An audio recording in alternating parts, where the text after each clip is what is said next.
So in today's lesson we are going to be looking at observational drawing, and for this task we are going to be using our prepared coffee and tea experimental background that we created in our previous lesson. So hopefully you shall have that to hand. We'll be looking really closely at a shoe or a boot or some kind of footwear, and we're going to be using our observation skills to create a really nice detailed and observational drawing of that particular shoe, boot or footwear. So the most important part of creating an observational drawing is to really look at the object in front of you. You need to make sure that you look very closely at all the details on the object in front of you, in this case your shoe. You need to look at the overall shape, the proportion, and the first thing that you're going to do really is to place it on a piece of paper in front of you or a blank surface. That way you're taking away any of the clutter around you and you are just directly focusing on that shoe in front of you. When you have chosen your viewpoint that you want to draw your shoe in, it may be face on, side on, you might want to do a pair of shoes, it's entirely your choice. But then when you have decided, you are going to spend quite a bit of time just really looking, how do the laces fall on that object? What is that shoe made of? What are the textures? How is the shoe put together? You need to see how the sole is attached to the shoe. If you had to make that shoe, how would all the pieces go together? Because that's very important when you are trying to draw the shoe in front of you. Everything is attached. There may be stitching, there may be excess bits of leather, there may be labels, there may be pattern on there if you're drawing, for instance, a Vans shoe or something like that. So really spend a good amount of time looking closely. That's why this is an observational drawing, because you're observing very closely the object in front of you.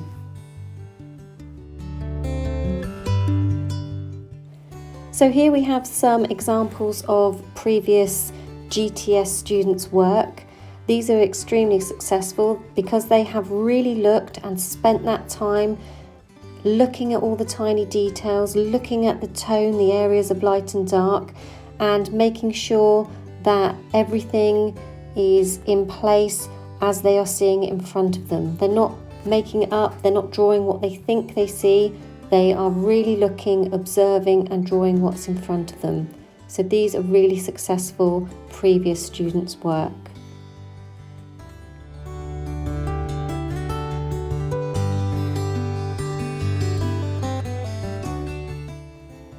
So we all see the world around us in a completely different way. I'm going to show you 3 different pieces of artwork by 3 different artists, and I want to show you how we've all tackled the same task but ended up with completely different outcomes, and that's what being an artist is all about, is putting your stamp on your piece of work. So here is a drawing by Mrs. Cavern of her boot, and what's really interesting here is Mrs. Cavern's use of the negative space. So in some areas she's actually left spaces empty completely, and you'll be able to see that very clearly with the stitching on the boot and around the eyelets of the boot. That's to show the real highlights. So that's a really good use of the negative space and not actually adding any detail in, but actually leaving it blank. She's added some lovely tonal ranges on here. You've got the really dark black inside the tongue of the shoe where the laces come out of the eyelets. And there are some nice mid-tones, some nice greys on the laces and the sole of the boot. So this is Miss Cavern's viewpoint of her boot, and that's how she has chosen to complete this task.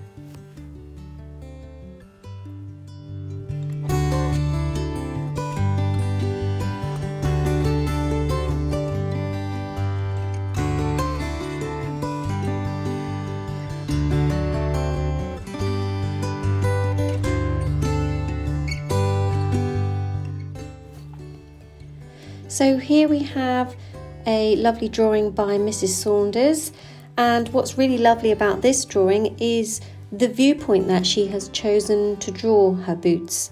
They are front on, they are facing her, and that gives a really interesting viewpoint.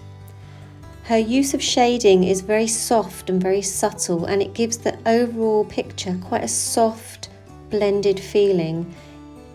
It's a really lovely viewpoint and lovely shading. Mrs. Saunders chose to create a background with spices and coffee, so that's given it a really interesting and a much deeper, again, blended background for her to work on.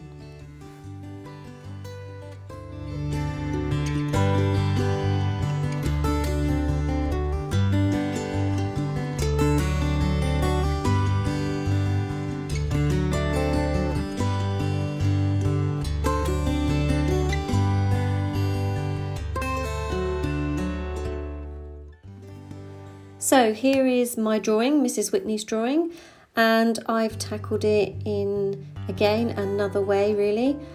The thing that interested me most about this particular boot was the fact that it was very creased and wrinkled. It's had a lot of use, and I was really interested in the creases of the leather, the sort of battered, beaten up look, and the knotted laces. So I concentrated quite a lot on just trying to show that sort of texture, that it is battered old leather and very knotted up laces. I have gone over my original pencil drawing with a fine liner and added tone with some really dark areas inside the eyelets where the laces are coming through, and also on the areas to try and show the creases in the leather. So again, a completely different drawing than the other two drawings, and all of them equally successful but completely different because we all see things very differently.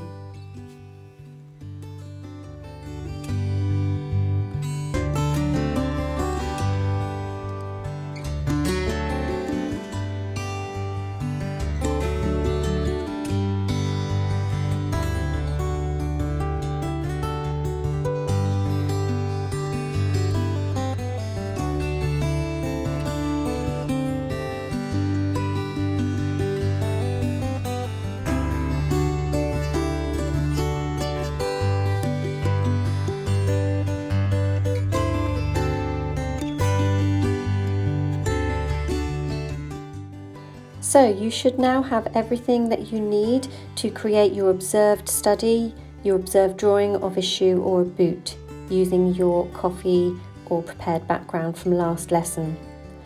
I've just showed you here what a pencil drawing first sketch may look like. This was one of my initial sketches. I was trying to get the shape correct first, put things in place. There are still things that need tweaking and changing, but ultimately I spent some time just getting the overall shape and just marking down where things went within the space that I have.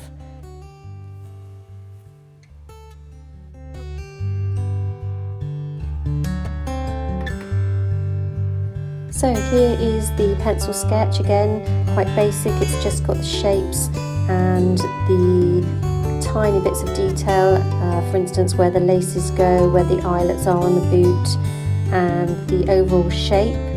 And now I'm going in with my fine line pen just to really establish the lines that I want to keep, and I'm going to initially fine line all of my pencil marks just to pick them out, so again I can see the overall shape and the detail that I have already included. This will be worked into a lot more, and I will then start adding some tone, some areas of shading, light and dark, and a lot more detail when I'm happy with the overall shape that I've created.